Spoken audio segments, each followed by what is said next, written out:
This video will show why the Genesis Classroom extension needs the following permissions in order to work correctly. Let's enable it. There we go, and hop on in. I need to be able to see and download contacts. That uses the People API. I need to use view coursework and grades for students in Google Classrooms you teach and administer. I need to view your Google Classroom classes, and I need to see personal info.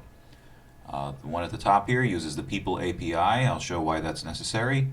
This one right here uses the Google Classroom API in order to get your classwork so that you can post your assignments correctly and copy and paste grades. This one right here, to view your Google Classroom classes, is needed in order to pop up the correct menus. The final one, to see your personal info, it's required in order to confirm whether or not you are the administrator of a Google Classroom that you are trying to copy or paste grades from. So let's allow it and hop in and see how it works. So I'm going to need to blur things out. Here we go. So this is what a Genesis page looks like. The extension adds a button right here, Google Classroom. You hop on into there.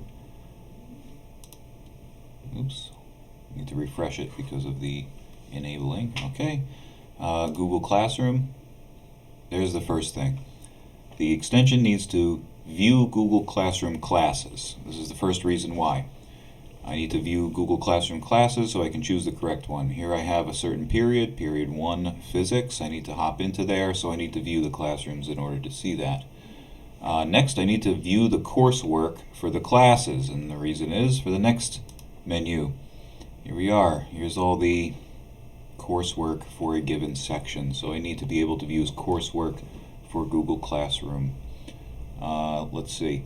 The next part is see and download contacts and view your personal info. Viewing your personal info is necessary because, for instance, embracing the change, who moved my cheese. This is a class that I am not the administrator to, so I cannot access it. And that's important because I am comparing the hidden Google ID to the ID represented by this one, and if they don't match, I can't access it. So that's important to do. See and download your contacts. This is one that I need to defend here. So let's see. I need to see and download contacts. Why is this? If I want to paste in grades, I'll do so for this one, Newton's method. Here's another Google Classroom button that gets added. I want to paste in Newton's method for orbits. In order to do this, the way it works in the Genesis system, student IDs are stored by email and the district ID. So the particular student can only be identified by their email address. And there it is working in success. It's all pasted in.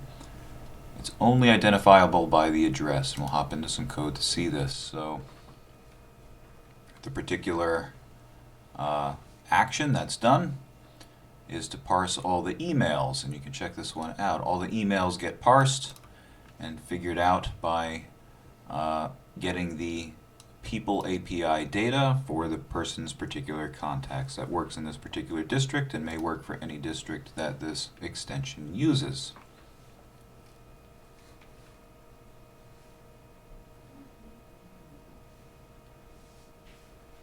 Ultimately, what ends up happening is, in order to get the correct grade from Google Classroom, the Google Classroom API allows you to get the grade for a given assignment, associate that grade with a Google hidden ID for a given Google email address, and that Google email address and grade can then be cross-referenced with the information gleaned from Genesis.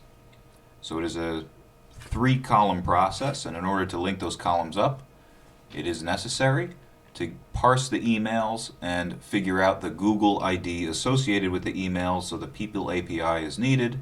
Therefore, I need to see and download contacts in order to get this extension to work.